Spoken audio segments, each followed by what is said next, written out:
Welcome to this solo special edition of The Behaviorist.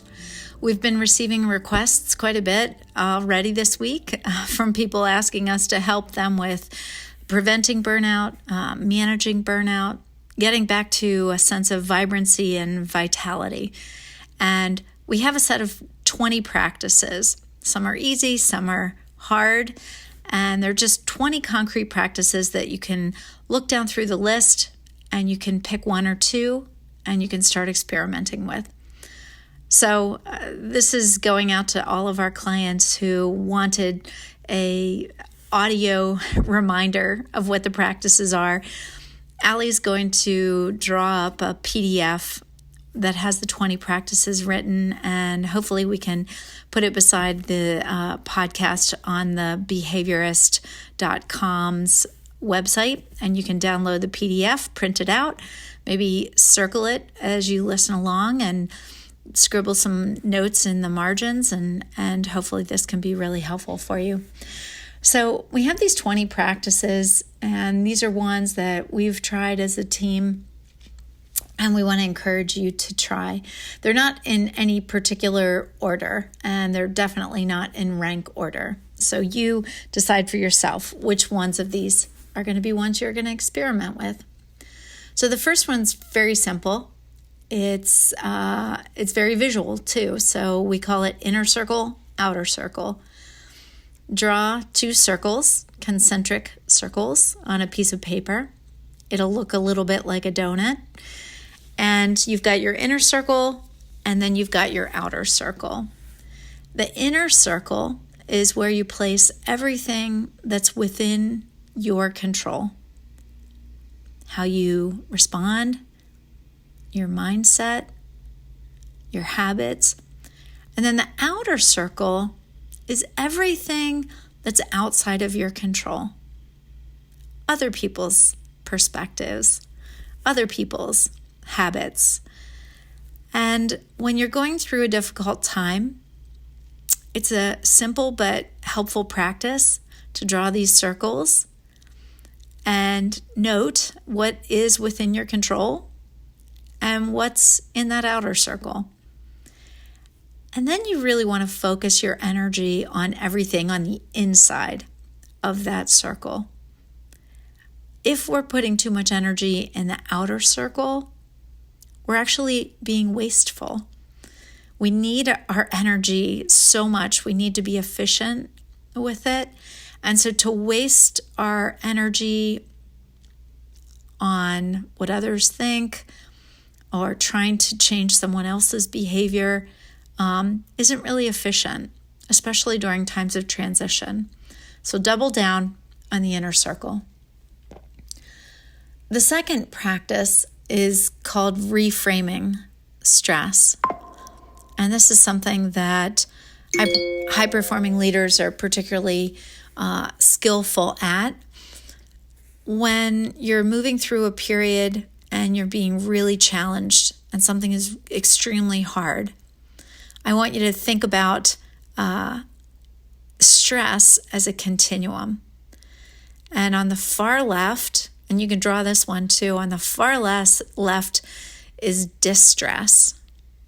And on the far right is eustress. It's EUSTRESS. Now, we tend to say stress, and it's really just a shortened version of either distress or eustress. So eustress is something that pushes you, that challenges you, and it's hard, but it's actually strengthening you. It's maybe elevating your performance, somehow helping you grow. Whereas distress is that it's pushed you beyond the point of growth to the point where you're having diminished returns. You're having physical ill health as a result of that pushing. And so what you want to think about is the stressor that's coming at you, and can you reframe it as somehow eustress? Is it somehow strengthening you? Is it somehow helping you grow? Or has it crossed the line and has it moved into distress? So even just the thought process of delineating, is this eustress or is this distress, can help us feel perhaps more in control and see the challenge as something that's strengthening for us. The third practice you can consider is one that we learned from Candy Wiens and Annie McKee from Penn, had written an article several years ago about chief medical officers that moved through stress, and they were able to use, some of them were able to use emotional intelligence in order to prevent burnout.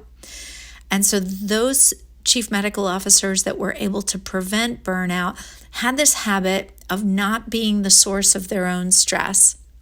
They had learned how to disrupt themselves when they started maybe being overly perfectionistic, or they had started ruminating or projecting. And so this practice of disrupting yourself and not allowing yourself to be the source of your own stress is a powerful practice. And it can look a lot of different ways. The fourth practice is extremely simple.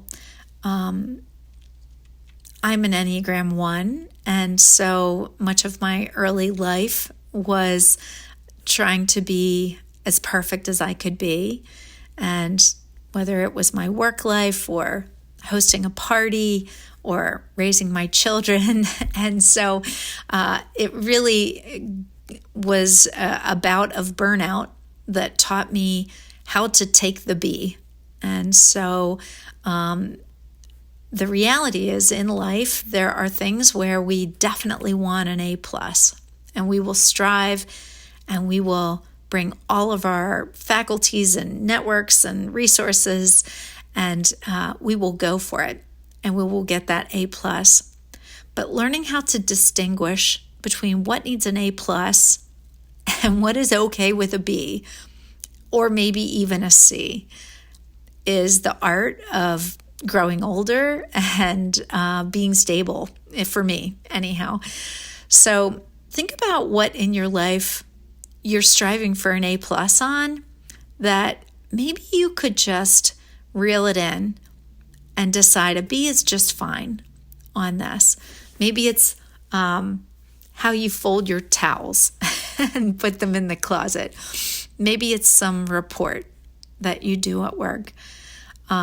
So think through where could I take a B, and it's not really going to impact my, ability to achieve and accomplish my purpose on the planet if I decide to take a B on this.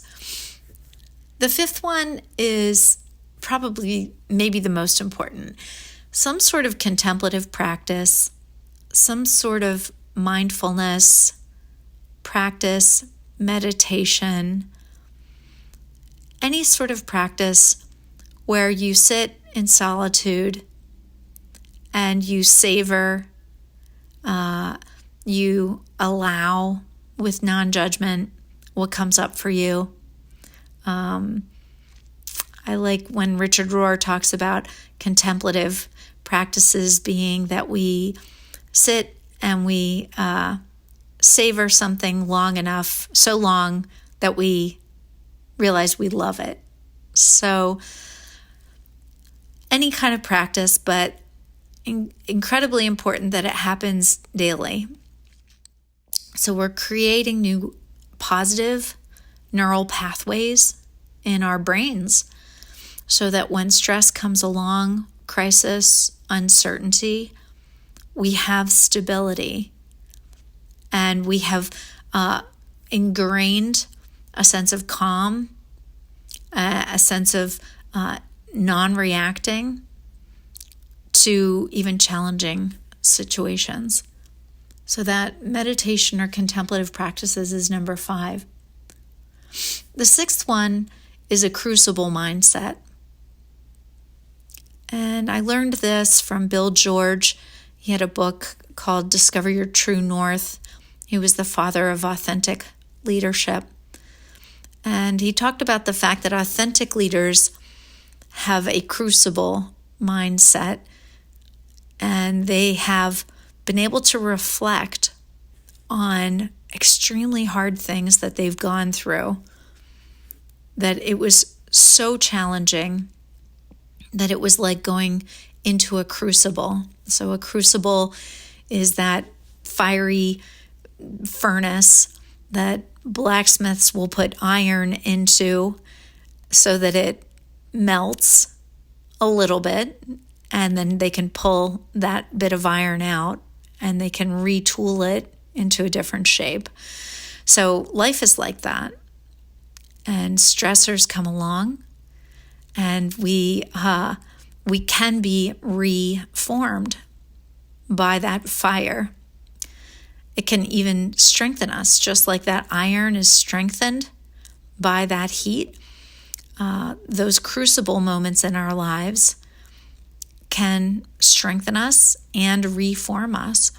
So while we are going through a challenging time, if we bring a crucible mindset to that difficulty, it can actually be beneficial.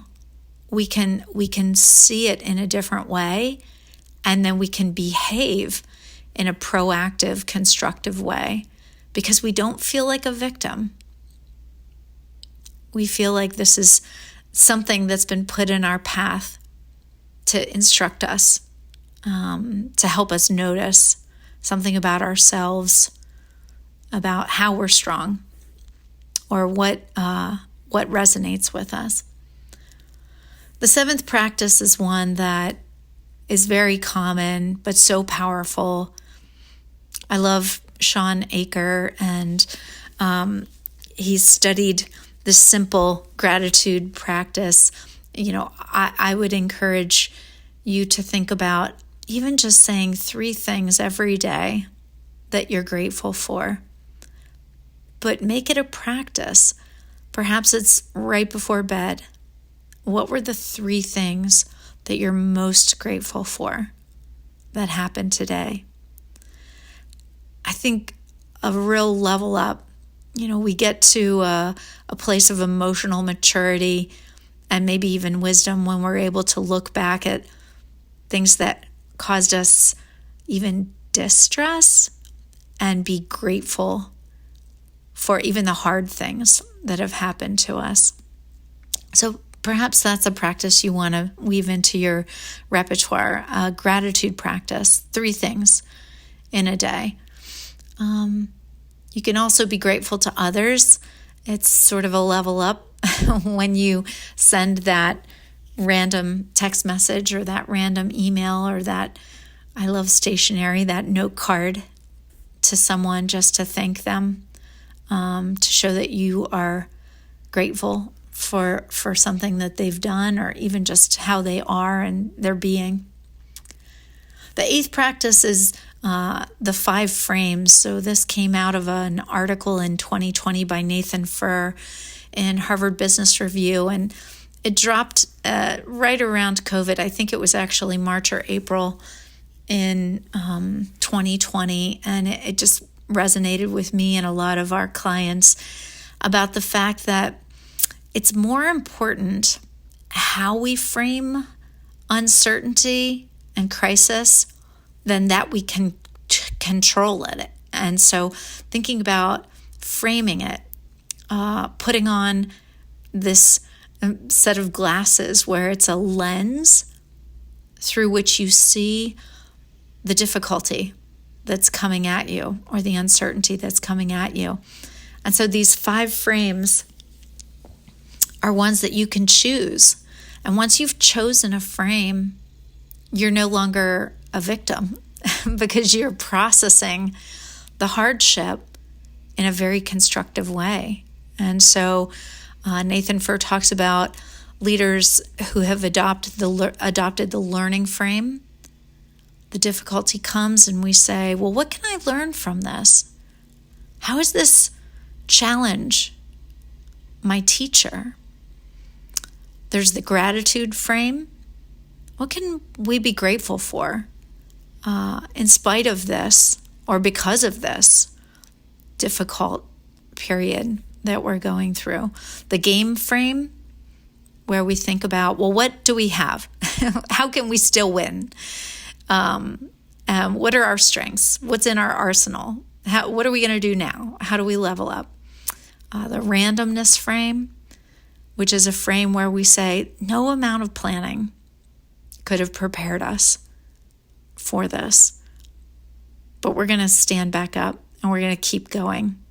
It's not our fault that this happened, and we're still going to keep moving. And then the last one that he said is probably the most powerful is the hero frame. So when the difficulty comes, if we ask ourselves, what would the hero do? How would she show up? Maybe the shero frame. How would she show up? What would she say here? How would she behave? And then try that. So those are the 5 frames. The 9th practice is empathy. So not just feeling what the other person is feeling, but aligning your behavior with what they might be experiencing. So that kind of bracketing, getting into their shoes, can help us feel true connection and compassion, where we've taken that empathy and moved it into action. The 10th behavior is self-compassion. Self-love, truly.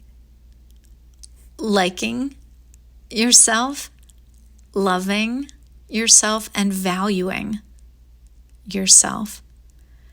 Truly asking, what would I do if I valued myself here?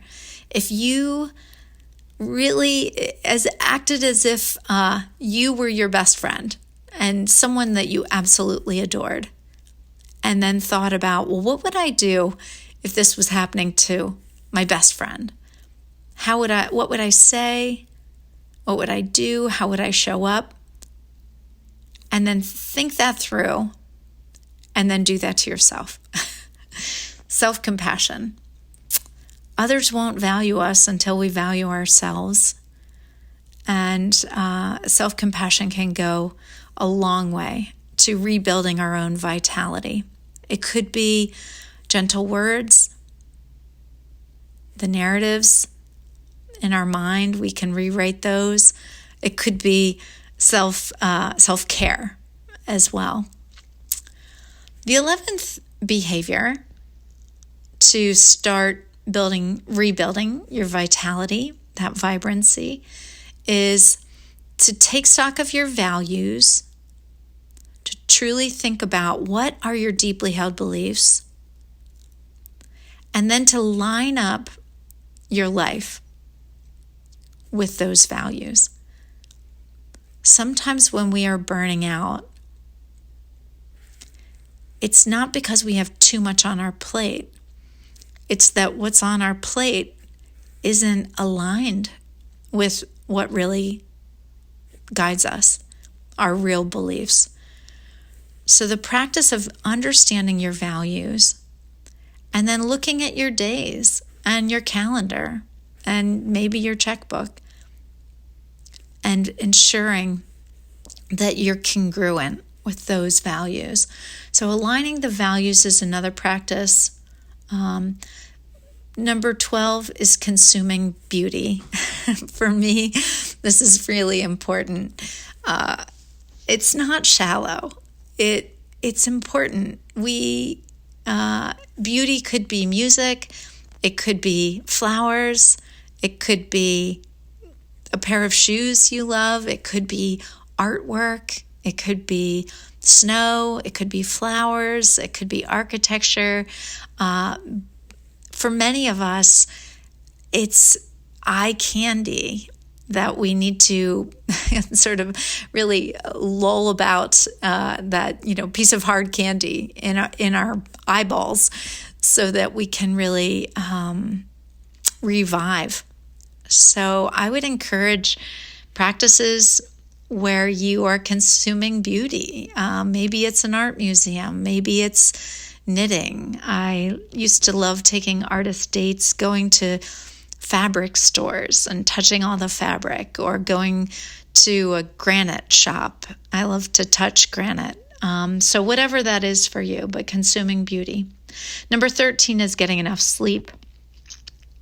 I don't know if it's possible to get too much sleep, especially if we are trying to heal from burnout. So I love the fact that sleep also helps us with optimizing our performance. But today's podcast is really just about climbing back to vitality and vibrancy. Ariana Huffington is so funny when she talks about sleeping your way to the top through sleep. But I do think you can sleep your way to the top through sleep. 9-10 hours, tuck in early, and see what happens to your life. Number 14 is the bump start. This is just what I call it. Technically, it's called behavioral activism. I used to drive old Lambrettas from the 1960s. This was in the 90s. And often they wouldn't start. And so you would have to find an incline, and you would sort of run alongside your scooter, and you'd hold in the clutch, and then you'd hop onto it once it started moving, and you'd have to open up the clutch to get it into a gear, and then pop, it would start. But we called it a bump start, and honestly, I don't know if that's technically what it's called, but it's a way to kick yourself into gear. And so what this looks like in the world of revitalizing is that we behave our way back into vitality. So we adopt the behaviors of someone who is vibrant. Not all of them, obviously, but a couple of critical ones, so that we can behave our way back into vitality. After my father died, my daughter made me this little list of 5 things to do every day, and put it on a sticky note beside my bed. And there were things like take a walk and take a shower and eat breakfast, things like that were just reminders of behaving your way back to vitality. Number 15 is relating. So interpersonal relationships allow us to stay healthy as human beings. And interpersonal relationships, sometimes when we are in high-powered positions, those are the priorities that move to the bottom of the list. And tasks and accomplishing tasks for your company or your organization move to the top of the list. So just when we need them the most, they are deprioritized, those relationships. So in order to get back to vibrancy, you may need to, or want to, or get to reprioritizing relationships. So you can restart by coffees, diners, lunches, notes, and revitalizing relationships that maybe have gotten a little dusty if you've been burning out, if you've been too focused on work.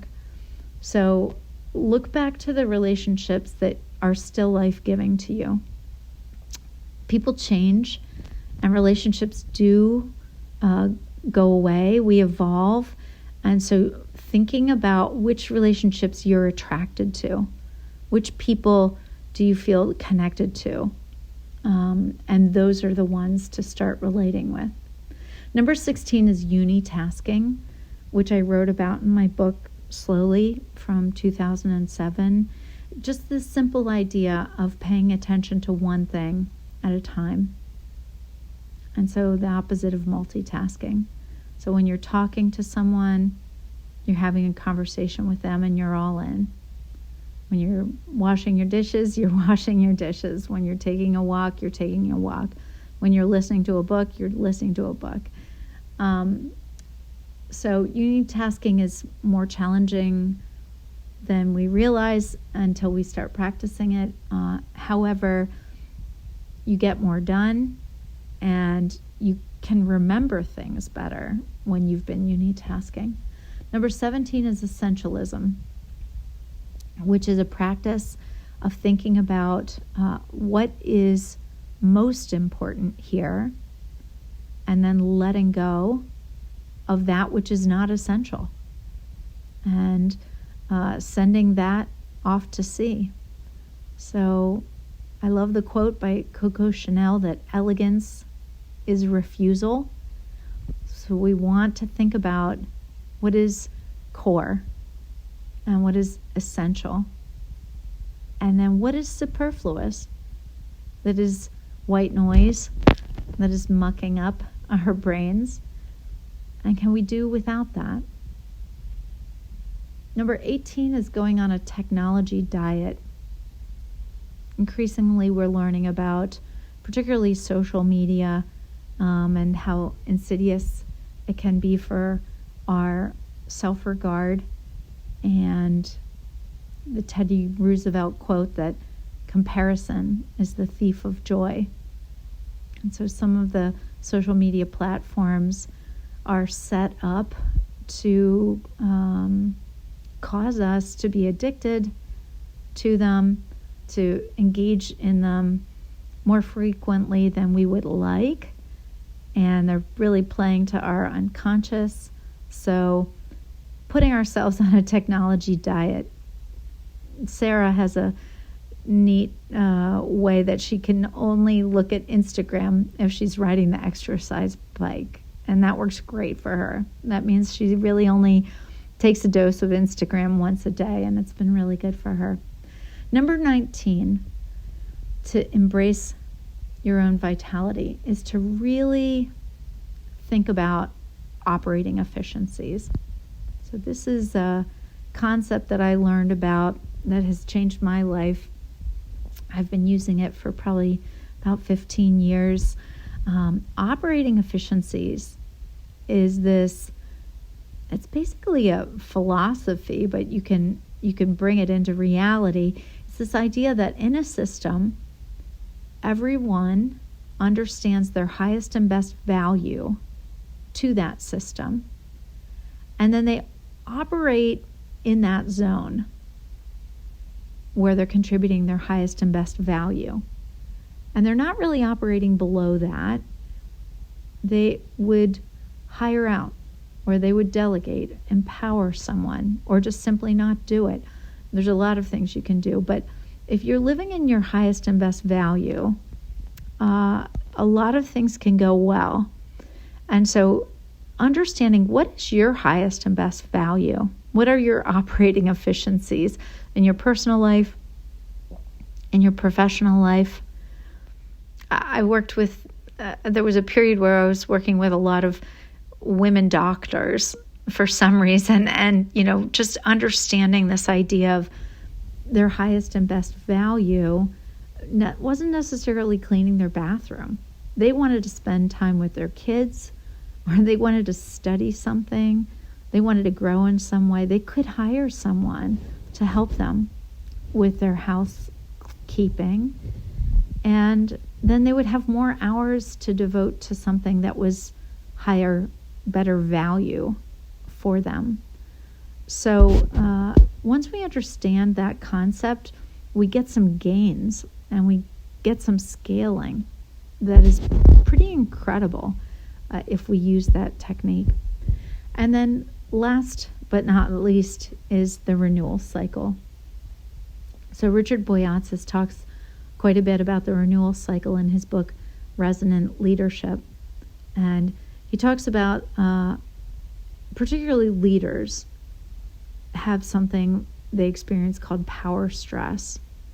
And power stress is more weighty than typical stress because the decisions are heavy and there's often more of a solitary decision making. And so when a leader is experiencing chronic power stress, they must learn how to go through a renewal cycle in order to stay vital, in order to continue being revitalized and not burn out. So the renewal cycle is you're checking in with yourself to feel, when am I starting to no longer resonate, but to become dissonant, where I'm emotionally contagious in a not healthy way, and it might be wreaking havoc in my family or my organizational culture. And so taking the pulse on that and then moving into some sort of activity or period where you are renewing. So really engaging in hope and engaging in mindfulness and compassion and really self-compassion. So how are we moving through a renewal cycle? For some people, this can happen daily, that they move into their renewal cycle. That needs to happen daily for some people. I have some clients that quarterly take themselves through the renewal cycle. Other people feel like it's a weekly. It really depends on the individual. But these elements of something that's mindful, something that's hopeful, and compassion, those three characteristics make the renewal cycle revitalize us. So those were my 20 practices, and seriously, pick 2 and start experimenting with them and let me know how it goes. All right. If you ever have any questions, of course, reach out to us through workwisdomllc.com and check out thebehaviorist.com for our website that's just devoted to the behaviorist. So I wish you well and Happy New Year. Stay vital, stay vibrant.